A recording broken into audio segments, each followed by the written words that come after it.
조용기 목사의 묘소를 가보기로 했습니다. 오늘 가보기로 한 조용기 목사가 잠들어 있는 오산리 기도원을 가려면 자유로로 한참 가다가 방향을 바꿔서 파주 쪽으로 한참 가야 합니다. 그러면은 여의도 순복음교회의 상징적인 존재인 조용기 목사에 대해서 잠깐 살펴보기로 하겠습니다. 여의도 순복음교회는 대한민국 서울특별시 영등포구 여의도동에 있는 개신교 교회로서 한국교회 총연합회 회원교단인 기독교 대한하나님성의 소속 교회이기는 합니다. 1958년에 조용기 목사와 최자실 목사가 설립했으며 2020년 현재 이영원 목사가 담임 목사로 사역 중입니다. 2020년 기준 전체 등록 신자 수는 100만 명입니다. 1973년에 이전한 현재 건물입니다. 1958년 교회 역사를 보면은 1958년에 3월 15일날 조용기 전도사와 최자실 전도사 순복음 신학교를 졸업을 하게 됐는데요. 그해 4월 8일 기독교 대한하나님성의 교단을 창립하게 됩니다.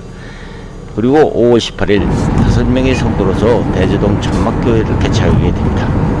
현재 서울시 은평구 대제동에 있었죠. 1964년 12월 13일 날 순복음 중앙교회를 여의도에 세우게 됩니다.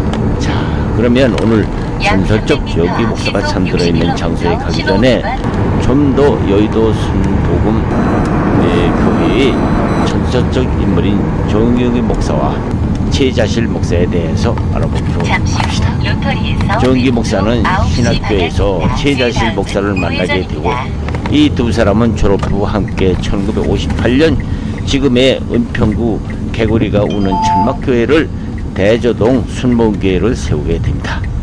그리고 이 교회는 1960년대 초 서대문으로 옮겨서 새로운 시대를 맞이하게 되었죠. 여기서 조용기 목사는 놀라운 역사를 나타내기 시작합니다. 그 후 1973년 순복음교회는 여의도로 다시 한번 옮겼습니다. 당시 여의도는 완전히 허허벌판이었죠. 하지만 여의도는 장차 서울의 중심지가 될지 누가 알았겠습니까? 이곳에서 조용기 목사는 세계 최대의 교회를 세웁니다. 이제 순복음교회는 한국교회의 중심지가 서게 된 것이죠.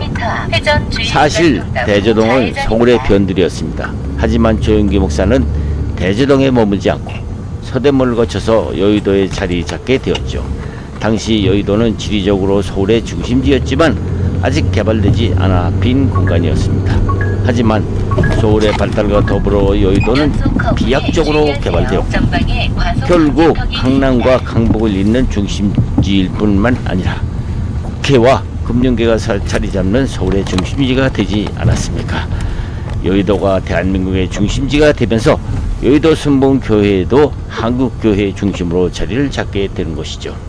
하지만 여의도 순복음교회가 그저 그렇다고 아무 희생도 거치지 않고 한국교회 중심에 자리 잡게 된 것은 아닙니다.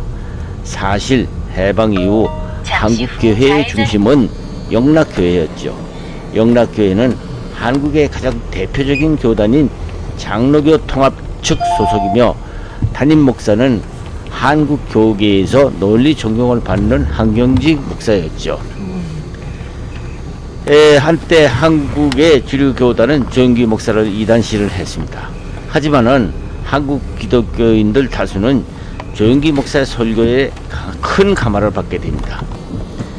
이단이라면서 오해를 하고 있던 기독교계도 1994년에 그간 교리적 문제는 성경에 대한 교파 간의 신학적 차이라고 인식하게 됩니다. 그 후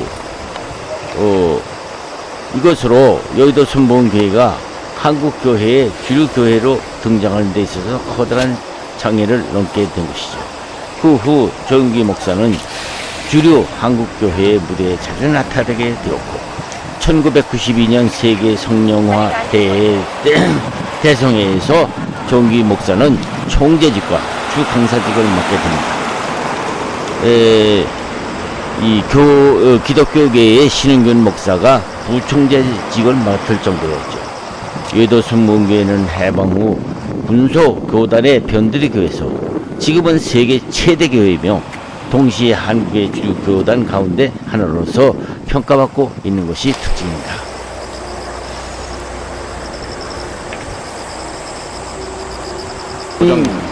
저기 60분.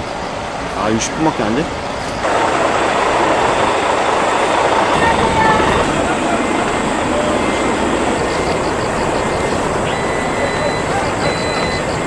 여기 뒤에 여기 기린 나온 거 보면 되겠다.